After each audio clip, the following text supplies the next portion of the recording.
Right కా 6 లో details చూద్దాం. మాజీ ముఖ్యమంత్రి కేసీఆర్ పై సీఎం రేవంత్ రెడ్డి తీవ్ర స్థాయిలో మండిపడ్డారు.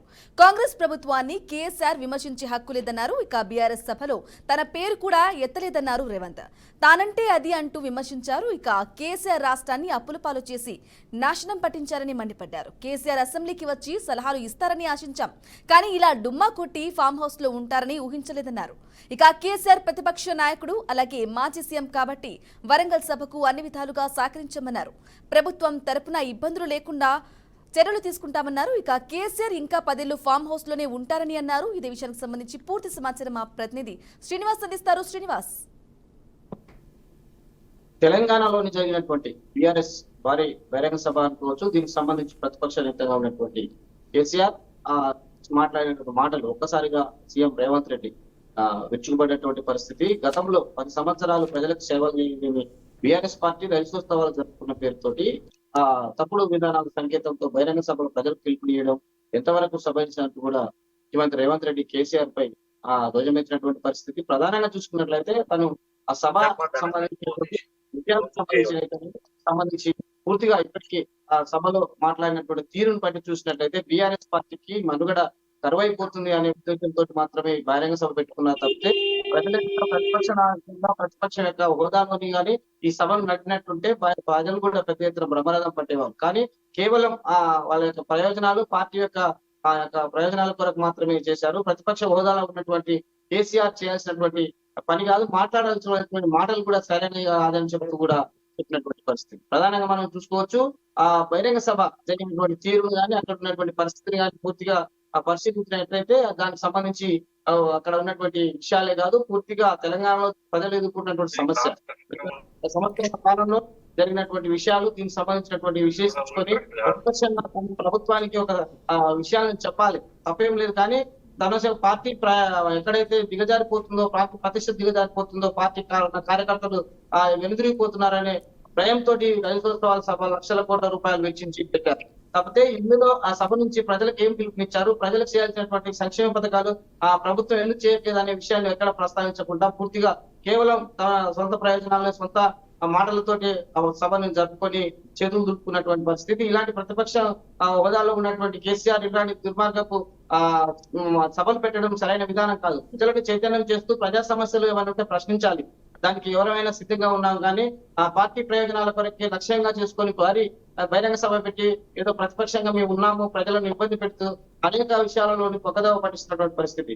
గడిచిన సంవత్సరన్నర పాలనలోని ప్రజలకు చేరువవుతున్నటువంటి ప్రభుత్వాన్ని చూసి ఓర్వలేకనే ఈ బహిరంగ సభ పెట్టుకున్నారు. కేసీఆర్ కు ఉండాల్సినటువంటి ప్రతిపక్ష హోదాలో ఉండకుండా ఇలాంటి ఎగిరి శాతం చేయడం కరెక్ట్ కాదంటూ కూడా సవాల్ ఇస్తున్నటువంటి పరిస్థితి. ఇకపోతే టీఆర్ఎస్ పార్టీలోని ఎవరైతే ఉన్నారో కార్యకర్తలను కూడా అక్కడ లీడర్ గా చిత్రీకరించే పరిస్థితి, ఎవరు లేరని కూడా తేల్చి చెప్పినటువంటి పరిస్థితి. రానున్న రోజుల్లో కూడా కాంగ్రెస్ పార్టీ తెలంగాణలో పూర్తి స్థాయిలోని ప్రజలకు చేరువవుతుంది. ప్రతి నియోజకవర్గంలో ఉన్నటువంటి ప్రజా సమస్యలు తీర్చడానికి ప్రభుత్వం ముందులో ఉన్నది, అధికారులు కూడా చిత్తనింపుతో పనిచేస్తున్నారు అనేది కేసీఆర్ కు సవాల్ విసురుతూ చెప్పినటువంటి పరిస్థితి రేవంత్ రెడ్డి.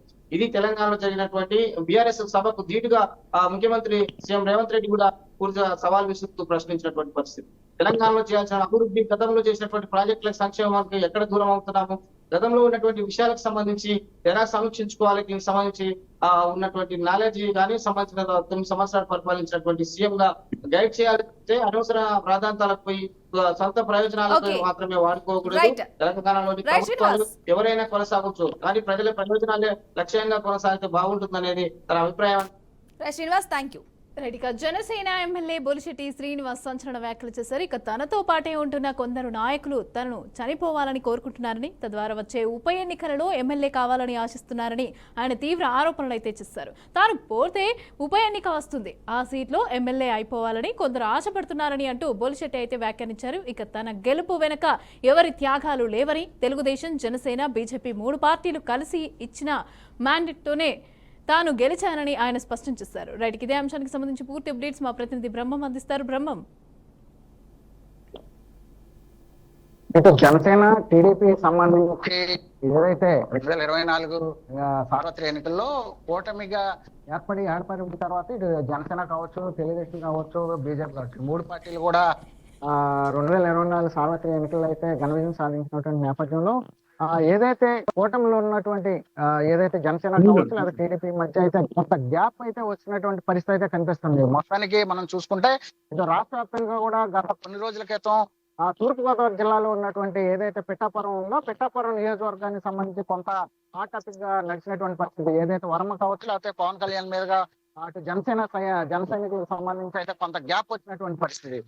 ఇదే నేపథ్యంలో ఏదైతే ఇటు పశ్చిమ గోదావరి జిల్లాలో కూడా చూసుకున్నట్లయితే ఇటు ఎంతో పట్టున్నటువంటి ఇటు జనసేన కావచ్చు లేకపోతే తెలుగుదేశం పట్టు ఉన్నటువంటి ఇటు ఉమ్మడి పశ్చిమ గోదావరి జిల్లాలో కూడా ఇదే తరహా రాజకీయాలు అయితే జరుగుతున్నటువంటి పరిస్థితి. ఈ రోజు జరిగినటువంటి ఏదైతే ఒక ప్రైవేట్ కార్యక్రమంలో పాల్గొన్నటువంటి ఎవరైతే తాడేపల్లిగూడెం ఎమ్మెల్యే శ్రీనివాస్ ఉన్నారో శ్రీనివాస్ అయితే కొంత మనస్తాపానికి గురైనట్టుగా కనిపిస్తుంది. ఇదే నేపథ్యంలో కొన్ని హాట్ కామెంట్స్ కూడా చేసినటువంటి పరిస్థితి ఉంది. తాను ఏదైతే ఎన్డీఏ కూటమి అభ్యర్థిగా బరిలో ఉన్నాను, అదేవిధంగా ఇటు టీడీపీ జనసేన అదేవిధంగా బీజేపీ అన్ని పార్టీలు కూడా సమర్థించినటువంటి నేపథ్యంలో మ్యాండేట్ ఇచ్చినటువంటి నేపథ్యంలో తాను ఎన్నికల్లో వెళ్ళిన తర్వాత ప్రజలు ఆశీర్వదించారు కాబట్టి తాడేపల్లిగూడెం నియోజకవర్గానికి సంబంధించి తాడేపల్లిగూడెం ఏర్పడిన తర్వాత అత్యధిక మెజార్టీ 62,500 ఓట్లతో తాను గెలిచానని ఒక పక్కన చెప్తున్నారు. మరో పక్కన తనతో పాటుగా ఉంటున్నటువంటి కొంతమంది ఎవరైతే ఇటు టీడీపీ పార్టీకి సంబంధించిన వారు ఎవరైతే ఉన్నారో వారి మీద పరోక్షంగా ఈయనైతే విమర్శలు చేస్తున్నటువంటి పరిస్థితి. తానుగాన చనిపోతే ఒకవేళ బై ఎలక్షన్ గా వచ్చినట్లయితే వాళ్ళు ఎమ్మెల్యే అవ్వాలనుకుంటున్నారు, కానీ అది కరెక్ట్ కాదని చెప్పేసి ఆయన చెప్తున్నటువంటి పరిస్థితి. మొత్తానికి చూసుకుంటే ఇటు జనసేన అదేవిధంగా టీడీపీ మధ్య అయితే కొంత గ్యాప్ వచ్చినటువంటి పరిస్థితి అయితే ఏర్పడుతుంది.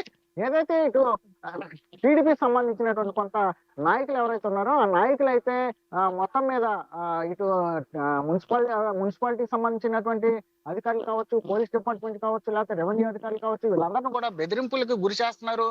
అది మంచి పద్ధతి కాదని చెప్పేసి ఎమ్మెల్యే బొలిశెట్టి శ్రీనివాస్ చెప్తున్నటువంటి పరిస్థితి. మరో పక్కన మనం చూసుకున్నట్లయితే ఏదైతే 2024 సార్వత్రిక ఎన్నికల్లో టీడీపీ పార్టీ భంగపడినటువంటి ఎవరైతే వలవల బాధ్యులు ఉన్నారో వలవల బాధ్యతకి ఇటు జనసేన అధినేత కావచ్చు లేకపోతే టీడీపీ అధ్యక్షుడు చంద్రబాబు నాయుడు ఇద్దరు కూడా ఒక బహిరంగ సభలోనే ఎమ్మెల్సీ ఇస్తామని చెప్పినటువంటి నేపథ్యం అయితే ఎమ్మెల్సీ ఇప్పటి వరకు రావటం, అదేవిధంగా మరో పక్కన చూసుకున్నట్లయితే కనీసం నామినేటెడ్ పోస్ట్ కూడా రావటంతో ఆయన కొంత అసహనానికి గురైనటువంటి పరిస్థితి ఉంది. మొత్తానికి టీడీపీ క్యాడర్ కూడా స్లోగా ఇటు జనసేనలో కలుస్తుంది అనేది కూడా కొంతవరకు ఆయన భావిస్తున్నటువంటి నేపథ్యంలో నిన్న జరిగినటువంటి ఏదైతే ఒక ప్రైవేట్ కార్యక్రమంలో ఒక మీటింగ్ లో కూడా టీడీపీ పార్టీ వలవల పార్టీ కూడా తాను 2024లో సీటు త్యాగం చేసినటువంటి నేపథ్యంలోనే జనసేన అభ్యర్థి శ్రీనివాస్ ఎమ్మెల్యే అయ్యారు అని చెప్పేసినటువంటి నేపథ్యం.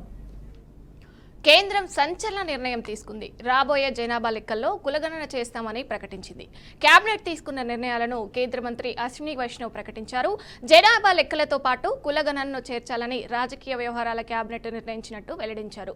కొన్ని రాష్ట్రాల రాజకీయ సాధనంగా కులగణన నిర్వహించామని, ఈ నేపథ్యంలో రానున్న జనాభా లెక్కలతో పాటే కులగణన చేయాలని కేంద్ర కేబినెట్ నిర్ణయించిందని చెప్పారు. ఇక సిల్చార్ షిల్లాంగ్ కారిడార్ కు కేబినెట్ ఆమోదం తెలిపింది. చెరకు పంటకు కనీస మద్దతు ధర నిర్ణయం తీసుకున్నారు. దీనికి సంబంధించి మరింత సమాచారం మా అవుట్పుట్ ఎడిటర్ వెంకట్ అందిస్తారు. వెంకట్, ప్రధాని మోదీ అధ్యక్షతన జరిగినటువంటి కేబినెట్ సమావేశంలో పలు కీలక నిర్ణయాలు తీసుకున్నారు. వీటిలో ముఖ్యంగా అంటే కొన్ని పాలనాపర నిర్ణయాలతో పాటుగా మరికొన్ని ఇంపార్టెంట్ డెసిషన్స్ కూడా తీసుకోవడం జరిగింది. అంతకుముందు రాజకీయ వ్యవహారాల committee, at the same time ఆర్థిక వ్యవహారాల కమిటీ, అదేవిధంగా భద్రతా వ్యవహారాల కమిటీ, ఈ విధంగా మొత్తం 4 హై లెవెల్ మీటింగ్స్ జరిగాయని చెప్పుకోవాలి. అంటే బేస్ మొత్తం కూడా ఉగ్రదాడికి సంబంధించి బేస్ చేసుకొని మొత్తం కూడా డెసిషన్ తీసుకున్నట్టుగా మనం అంటే చర్చ మాత్రం దాని మీదే బేస్గా జరిగినట్టుగా మనం భావించాల్సిన అవసరం ఉంటుంది. అంటే ఉగ్రదాడి జరిగిన తర్వాత జరిగిన పరిణామాలు ఏంటి, ప్రభుత్వం ఎటువంటి నిర్ణయాలు తీసుకుంది, ఆ తర్వాత శత్రుదేశం పాకిస్తాన్ నుంచి ఎటువంటి రియాక్షన్స్ వచ్చాయి, వాళ్ళు చేసిన కామెంట్స్ ఏంటి, వీటన్నింటి బేస్ చేసుకొని మున్ముందు ఏ విధంగా ముందుకెళ్లాల్సిన అవసరం ఉంది, శత్రు దేశాన్ని అంటే పాక్ దేశాన్ని ఏ విధంగా కట్ చేయాల్సిన అవసరం ఉంది, మనం సెక్యూర్గా సరిహద్దులు ఎంత సెక్యూర్గా ఉండాల్సిన అవసరం ఉంది, దాన్ని సమర్థవంతంగా శత్రుసేనలను ఏ విధంగా తిప్పికొట్టాలి అనే బేస్ మీద ఈ 4 మీటింగ్స్ కూడా జరిగాయి. బట్ కేంద్ర కేబినెట్ సమావేశంలో కొంత పాలనాపరమైనటువంటి ఒక ప్రభుత్వం తీసుకున్న డెసిషన్ ఏంటంటే వచ్చే ఏడాది జరగనున్నటువంటి జనాభా లెక్కలు ఏదైతే ఉన్నాయో వాటిలో జనాభా లెక్కలతో పాటుగా కులగణన కూడా చేయాలి అనే ఒక మెయిన్ ప్రధాన నిర్ణయం తీసుకోవడం జరిగింది. మనం చూస్తున్న కులగణన అనే అంశం ఏ స్థాయిలో కాంగ్రెస్ బేస్ చేసుకొని ఏ విధంగా పోరాటం చేస్తుంది ఇక ప్రభుత్వం మీద అంటే కాంగ్రెస్ పాలిత రాష్ట్రాల్లో కులగణన చేపట్టడం కానీ దాని తద్వారా మేము జనాభా ఆధారంగా ఆయా కులాలకి బేస్ రిజర్వేషన్ పరంగా లేదంటే వేరే విధంగా తాము న్యాయం చేస్తున్నాం. కానీ కేంద్ర ప్రభుత్వానికి ఆ చిత్తశుద్ధి లేదు. అందుకే కులగణన చేపట్టడం లేదని ఏదైతే స్ట్రాంగ్ కౌంటర్ ఇస్తూ వస్తుందో కాంగ్రెస్ పార్టీ దానికి చెక్ పెడుతూ కేంద్ర ప్రభుత్వం డెసిషన్ తీసుకోవడం జరిగింది. జనాభా లెక్కల్లో కులగణన కూడా ఈసారి ఖచ్చితంగా చేసి తీస్తామని. తద్వారా కానీ కొన్ని రాష్ట్రాలు అంటే కాంగ్రెస్ పాలిత రాష్ట్రాల్లో కేవలం వాటిని ఒక సాధనంగా ఓట్ల బ్యాంక్గానే వాడుకుంటున్నారు తప్పించి యాక్చువల్గా అందులో పారదర్శకత లేదు, కులగణనలో పారదర్శకత లేదు. కానీ తాము అలా చేయము, స్పష్టంగా క్లియర్ కట్గా మంచి పారదర్శకంగా చేసేసి జనాభా లెక్కలతో పాటు కులగణన కూడా క్లియర్ కట్గా ట్రాన్స్పరెంట్గా చేసి సంబంధిత ఆయా నెంబర్ అంటే వారి యొక్క జనాభా సంఖ్య ఆధారంగా వారికి కూడా పూర్తిస్థాయి రిజర్వేషన్ కల్పిస్తాము. అంటే పూర్తిస్థాయి ఇన్ ద సెన్స్ వాళ్ళకి కావాల్సినటువంటి ఈక్వల్ ప్యారిటీస్ ఆధారంగా ఇస్తాము అనేది బలంగా చెప్తూ ఉంది. వీటితో పాటు మరికొన్ని డెసిషన్స్ కూడా తీసుకుంది. బట్ ఓవరాల్గా ఏదైతే కాంగ్రెస్ గత కొన్ని రోజులుగా చెప్తూ వస్తుందో గత కొన్ని రోజులుగా ఆ రాష్ట్రాల్లో కులగణన బేస్ చేసుకుని కేంద్ర ప్రభుత్వంపై విమర్శలు చేస్తున్న నేపథ్యంలో దానికి చెక్ పెడుతూ ఓ డెసిషన్ అయితే తీసుకుంది. ఇవి కాకుండా జరిగిన 3 మీటింగ్లో మాత్రం ఉగ్రదాడికి సంబంధించి ఉగ్రదాడిని తర్వాత జరిగిన పరిణామాలను బేస్ చేసుకొని ఏ విధంగా రియాక్ట్ అవ్వాల్సిన అవసరం ఉందనే బేస్ చేసుకుని దాని మీద చర్చించినట్టుగా తెలుస్తుంది. Right, thank you Venkat. రైట్గా మిగిలిన అప్డేట్స్ చూద్దాం. కర్రెగుట్టలపై భద్రతా బలగాలు చేపట్టిన ఆపరేషన్ 9వ రోజుకు చేరుకుంది. ఇక 9 రోజుల పాటు జరిగిన కూంబింగ్ లో భద్రతా బలగాలు విజయం సాధించినట్లే అని చెప్పవచ్చు. ఇక పోలీసుల ఆపరేషన్ లో ఇప్పటి వరకు 30 మంది మావోయిస్టులు మృతి చెందినట్లు సమాచారం. అయితే పెద్ద మొత్తంలో మావోయిస్టులు అక్కడి నుంచి పరారయ్యారు. పోలీసుల కూంబింగ్ లో భారీగా సొరంగాలు, నడిచే దారిలో బాంబులు అమర్చారు. అయితే మావోయిస్టులు కొత్తగా బీరు బాంబులు అమర్చినట్లు గుర్తించారు. మొత్తానికి కర్రెగుట్టపై పోలీసులు విజయం సాధించారు. అక్కడ బేస్ క్యాంప్ ఏర్పాటుకు సన్నాహాలు జరుగుతున్నాయి. ఈ సందర్భంగా కర్రెగుట్ట ప్రాంతానికి నేరుగా ఐబీ చీఫ్ చేరుకోవడం సంచలనంగా మారింది. ఇదే విషయానికి సంబంధించి పూర్తి సమాచారం మా ప్రతినిధి భాస్కర్ అందిస్తారు. భాస్కర్, కర్రెగుట్టపై ఆపరేషన్ ఇంకా కీలక పురోగతి సాగిస్తున్న పరిస్థితి. ఎందుకంటే గత 9 రోజులుగా చూస్తున్నాం కర్రెగుట్ట ప్రధానంగా ఛత్తీస్గఢ్ తెలంగాణ సరిహద్దులో ఉన్నటువంటి కర్రెగుట్టలో కీలకంగా 9 రోజుల పాటు పోలీసు బలగాలు మావోయిస్టుల బలగాలు అయితే పెద్ద మొత్తంలో అక్కడ ఆచారం చేస్తున్న పరిస్థితి. అయితే ఆ పోలీసులు కొమ్మింగ్ ఒక 1000 మంది పోలీసులు మావోయిస్టుల లక్ష్యమే మావోయిస్టులు ఏరువైతే లక్ష్యంగా అక్కడ పనిచేస్తున్న పరిస్థితి సుమారుగా మనం చూస్తున్నాం. కర్రెగుట్ట సుదీర ప్రాంతంలో ఉన్నటువంటి ఏదైతే 2 రాష్ట్రాలు కూడా పెద్ద మొత్తంలో పోలీసులు అక్కడ బలగాలు మొత్తం మోహరించిన పరిస్థితి. అదేవిధంగా ఇప్పటికే 9 రోజుల పాటు జరిగిన ఆపరేషన్ లో విజయం సాధించినట్టు చెప్తున్న పరిస్థితి ఉంది.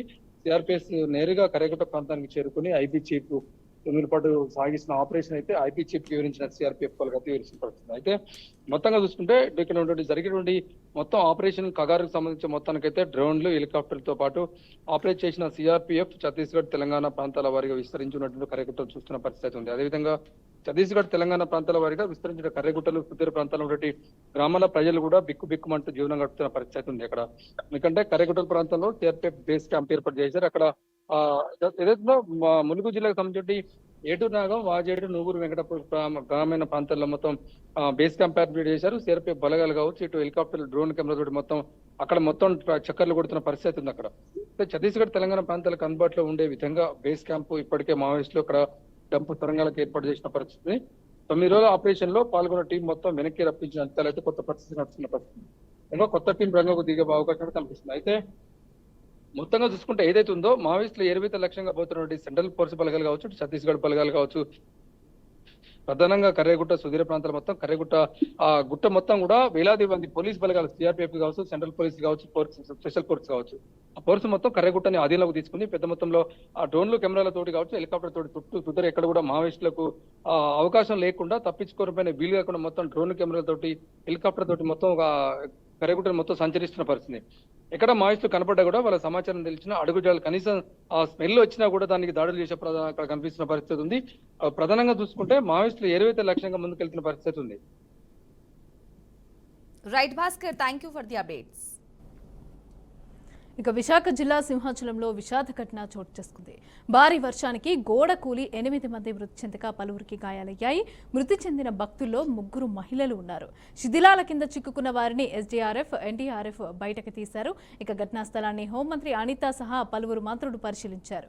ఈ ఘటనపైన దర్యాప్తునకు 3తో కూడిన కమిటీని అయితే వేశారు. అయితే ఈ ఘటనపైన ప్రధాని మోదీ సహా CM Chandrababu, deputy CM Pawan దిగ్భ్రాంతిని వ్యక్తం చేశారు. మృతుల కుటుంబాలను అన్ని విధాలుగా ఆదుకుంటామని తెలిపారు. రైట్కి ఇదే అంశానికి సంబంధించి పూర్తి అప్డేట్స్ మా ప్రతినిధి నాయుడు అందిస్తారు. నాయుడు. థ్యాంక్ యూ మమత. విశాఖపట్నం జిల్లా సింహాచలం చందనోత్సవం సంబంధించి ఇది అత్యంత చాలా విశేషమైనటువంటిదిగా కూడా భావిస్తుంటారు అందరూ కూడా. ఎందుకంటే స్వామివారు సంవత్సరం 365 కూడా పూర్తిగా చందనోభారితంగా ఉంటారు. అటువంటిది ఈ రోజు ఒక్కరోజు మాత్రం చందనోత్సవం రోజు మాత్రమే కేవలం స్వామివారి ఉన్నటువంటి మొత్తం చందనాన్ని అంతా కూడా ఒలిచి స్వామివారిని అయితే నిజరూప దర్శనం కల్పిస్తారు. ఇటువంటి నిజరూప దర్శనం సంబంధించి లక్షలాదిగా కూడా జనాలు కూడా తరలి వస్తున్న పరిస్థితి అయితే కనిపిస్తుంది. రాష్ట్ర వ్యాప్తంగా కాకుండా ఇటు భువనేశ్వర్ కావచ్చు, ఇటు ఛత్తీస్గఢ్ నుంచి కూడా భారీగా వస్తున్న పరిస్థితి ఉంది. అయితే చందనోత్సవం రోజు అర్ధరాత్రి 2 గంటల సమయంలో జరిగినటువంటి ఒక చిన్న అపశృతి కారణంగా అయితే మాత్రం 7 ప్రాణాలు అయితే గాలిలో కలిసిపోయిన పరిస్థితి అయితే ఉంది. ఇక్కడ ఏదైతే టెంపరీగా కూడా రీసెంట్గా ఒక 14 రోజుల క్రితం ఒక గోడను కూడా నిర్మించిన పరిస్థితి అయితే ఉంది. అది రిటైనింగ్ వాల్గా కూడా అది నిర్మించారు. అయితే రిటైనింగ్ వాల్కి సంబంధించి కాంక్రీట్తో నిర్మించాల్సిన రిటైనింగ్ వాల్ను సిమెంట్ బ్రిక్స్తో నిర్మించడం, అదేవిధంగా చూసుకున్నట్లయితే అందులో ఉన్న క్వాలిటీ లేకపోవడం, అదేవిధంగా చూసుకున్నట్లయితే అధికారుల నిర్లిప్తత కారణంగా అయితే కనుక ఆ గోడ కూలిపోవడంతో అయితే సుమారుగా 7 చనిపోయిన పరిస్థితి కూడా ఉంది. పూర్తిగా 7గురిలో కూడా ఒకే కుటుంబానికి చెందిన 4 వ్యక్తులు ఉండడం, అదేవిధంగా మరొక 2 ప్రాణ స్నేహితులు కూడా ప్రాణాలు వదిలిన పరిస్థితి అయితే ఉంది. అంటే చూసుకున్నట్టయితే కనుక ఇటువంటి సంఘటన చాలా దురదృష్టకరమని కూడా చెప్పాలి. ఎందుకంటే దేశవ్యాప్తంగా ఉన్నటువంటి పేరు ప్రఖ్యాతుల్లో కూడా ఇటువంటి అధికారులు ఎందుకు నిర్లక్ష్యంగా వ్యవహరించారంటూ కూడా అందరూ కూడా అడుగుతున్న పరిస్థితి కూడా మనకి కనిపిస్తుంది. అయితే అధికారులు అనాలోచిత నిర్ణయాలే దీనికి కారణం అంటూ కూడా అందరూ కూడా ఆరోపిస్తున్న పరిస్థితి ఉంది. దీనికి సంబంధించి ఇప్పుడే జగన్ కూడా దీనిపై ఇదే విధంగా కూడా కామెంట్ చేసిన పరిస్థితి కూడా కనిపిస్తుంది. అనాలోచిత నిర్ణయాలు తీసుకున్నటువంటి అధికారులు అయితే మాత్రం 7 ప్రాణాలకు దీనికి ఎవరు బాధ్యులు అంటూ కూడా చెప్తున్న పరిస్థితి అయితే ఉంది. రాష్ట్ర ప్రభుత్వం దీనికి సంబంధించి మరణించిన వారికి అయితే కనుక 25 లక్షల రూపాయలు, అదేవిధంగా గాయపడ్డ వారికి 3 లక్షల రూపాయలు ఎక్స్గ్రేషన్ ప్రకటించినప్పటికీ కూడా దీనికి సంబంధించి అయితే మాత్రం అందరూ కూడా ఒక రకమైనటువంటి వ్యతిరేకంగా కూడా మాట్లాడుతున్న పరిస్థితి ఉంది. ఎందుకంటే ఎంతో భవిష్యత్తు ఉన్నటువంటి వ్యక్తులు కావచ్చు, బాగా ఉన్నత చదువులు చదివినటువంటి వ్యక్తులు ఇటువంటి ఒక చిన్న తప్పు కారణంగా వీళ్ళు మరణించడం జరిగిందంటూ కూడా వీళ్ళందరూ కూడా కుటుంబాలు రోధిస్తున్న పరిస్థితి ఉంది. ఇక్కడ విశాఖపట్నంలో చూసుకున్నట్టయితే ఒకే కుటుంబానికి చెందినటువంటి 4 మరణించిన పరిస్థితి ఉంది. ఒక భార్య, భర్త, అత్త, అదేవిధంగా మేనత్త, ఒకే కుటుంబంలో 4 మరణించడంతో అయితే మొత్తం కుటుంబం అంతా కూడా శోకసముద్రంలో మునిగిపోయి ఉంది. అదేవిధంగా చూసుకున్నట్లయితే కోనసీమ జిల్లాకు చెందినటువంటి మాచవరం సంబంధించి 2 ప్రాణ స్నేహితులు, ఒకే గ్రామానికి చెందినటువంటి ఫ్రెండ్స్ 2 కూడా విశాఖలో ఒక ఇంటీరియర్ డిజైన్ గా చేసుకుంటూ కూడా వాళ్ళిద్దరు ప్రాణ స్నేహితులుగా ఉన్నారు. వాళ్ళిద్దరు కూడా ఒకే రోజు చందనోత్సవంలో చనిపోవడం కూడా మొత్తం గ్రామాన్ని అందరూ కూడా శోకతత్వంలో ముంచిన పరిస్థితి ఉంది. దీనికి సంబంధించి మంత్రులందరూ కూడా విచారం వ్యక్తం చేశారు. అయినప్పటికీ కూడా వీళ్ళందరూ కూడా ఈ విచారం వ్యక్తం చేయడం కాదు, దీనికి సంబంధించి ఎవరైతే తప్పు చేశారో వీళ్ళందరినీ కూడా శిక్షించాలంటూ కూడా డిమాండ్ కూడా వినిపిస్తుంది. అదేవిధంగా జనసేనకు సంబంధించినంత వరకు కూడా పౌర సరఫరాల శాఖ మంత్రి నాదెండ్ల మనోహర్ కూడా విశాఖ వచ్చి వీళ్ళందరూ కుటుంబ సభ్యులందరినీ కూడా ఓదార్చిన పరిస్థితి అయితే ఉంది. అండ్ దీనికి సంబంధించి ఇటు ప్రధాని కావచ్చు, రాష్ట్రపతి కూడా దీనిపై దిగ్భ్రాంతి వ్యక్తం చేశారు. అదేవిధంగా పూర్తి స్థాయి విచారణ చేయాలంటూ కూడా చెప్తున్న పరిస్థితి ఉంది. దీనిపై ఇప్పటికే 3 మంత్రులతో కూడినటువంటి కమిటీని కూడా నియమించామని, ఇది 2-3 రోజుల్లో దీనిపై పూర్తి రిపోర్ట్ ఇచ్చి దాని తదనంతరం దీనిపై చర్యలు ఉంటాయంటూ కూడా హోంమంత్రి కూడా చెబుతున్న పరిస్థితి ఉంది. ఏదేమైనప్పటికీ కూడా ఏదైతే తప్పిదం చేశారో అధికారులు కావచ్చు, లేదంటే మంత్రులు కావచ్చు, లేదంటే జిల్లా యంత్రాంగం కాదు, ఎవరు తప్పు చేసినప్పటికీ కూడా 7 ప్రాణాలను గాలిలో కలిసిపోవడంతో అయితే మాత్రం అందరూ కూడా ఇదొక విచారకరంగా కూడా భావిస్తున్న పరిస్థితి అయితే ఉంది. ఎందుకంటే చందనోత్సవం రోజు సింహాచలంలో ఇటువంటి ఘటన గతంలో ఎన్నడూ జరగలేదు. ఇటువంటి ఘటన ఇలాంటి పునరావృతం కాకుండా ఉండాలంటే ఎటువంటి చర్యలు చేపట్టాలన్న దానిపై కూడా మంత్రులు దీనిపై మాత్రం పూర్తి స్థాయిలో విచారణ చేపట్టాలంటూ కూడా అందరూ కోరుతున్న పరిస్థితి కనిపిస్తుంది. Mamata. Right, thank you Naidu, thanks for the updates. Nellore జిల్లా కొవ్వూరు మండలం పొత్తిరెడ్డిపాలెం వద్ద ఘోర రోడ్డు ప్రమాదం జరిగింది. ఈ ప్రమాదంలో 4 మృతి చెందగా 2కి తీవ్ర గాయాలయ్యాయి. నెల్లూరులోని నారాయణ మెడికల్ కళాశాల విద్యార్థులు బుచ్చిరెడ్డిపాలెంలో ఓ ఫంక్షన్కి హాజరై తిరిగి ప్రయాణంలో ఈ ప్రమాదం జరిగింది. పొత్తిరెడ్డిపాలెం పెట్రోల్ బంక్ వద్ద కారు గుట్టపైకి ఎక్కడంతో అదుపు తప్పి ఇంట్లోకి తీసుకెళ్లింది. ఈ ప్రమాదంలో ఇంట్లో నిద్రిస్తున్న రమణయ్య మృతి చెందగా కారులో ప్రయాణిస్తున్న 6 మంది యువకుల్లో 4 మృతి చెందారు. మరో 2కి తీవ్ర గాయాలు కావడంతో నెల్లూరు ఆసుపత్రికి తరలించారు. సమాచారం అందుకున్న పోలీసులు ఘటనా స్థలానికి చేరుకొని దర్యాప్తు చేపట్టారు. ఇదే అంశంపై మరింత సమాచారం మా ప్రతినిధి సాగర్ అందిస్తారు. సాగర్.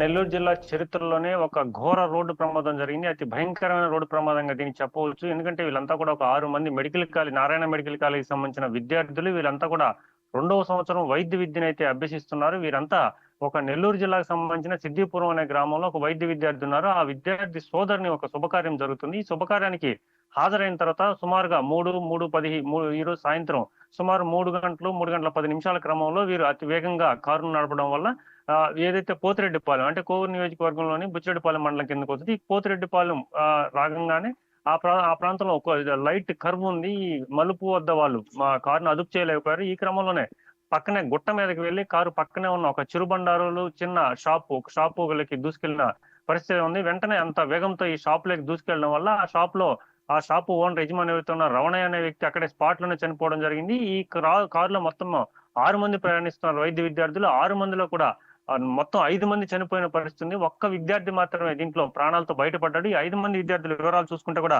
వీరమల్లు నవనీత్ అనే మైదుకూరుకు సంబంధించిన వైద్య విద్యార్థి మాత్రమే బ్రతుకున్నారు. మిగతా అభిషేక్ రాజ్ అనంతపురానికి సంబంధించిన వ్యక్తి, అలాగే నరేష్ నాయక్ ఈయన కూడా అనంతపురం, అలాగే జీవన్ చంద్రారెడ్డి నెల్లూరు జిల్లాకు సంబంధించిన వ్యక్తి, అలాగే యజ్ఞేష్ అనే వ్యక్తి ఒంగోలు ఇతని ప్రకాశం జిల్లా, అలాగే పురుషోత్తం ఇతని తిరుపతికి సంబంధించిన వ్యక్తి.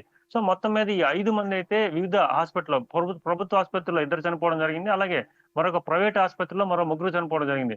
మొత్తం మీద అతి భయంకరమైన విషాద ఘటనలో ఎంబీబీఎస్ అంటే వైద్య విద్యను అభ్యసిస్తున్న 5 మంది ఒకే ఘటనలో చనిపోవడం, అలాగే రమణయ్య అనే ఒక 65 సంవత్సరాల ఒక ముసలాయన కూడా చనిపోవడం నెల్లూరు జిల్లాతోనే కాదు ఒక రాష్ట్ర వ్యాప్తంగా షాక్ కు గురి చేసిన ఘటనగా చెప్పవచ్చు. ఇప్పటి వరకు నెల్లూరు జిల్లాలోనే అతి పెద్ద ఘోర రోడ్డు ప్రమాదంగా చెప్పవచ్చు. దీనికి సంబంధించి ఇప్పటికే నెల్లూరు జిల్లా కొవ్వూరుకు సంబంధించి. Thank you Sagar.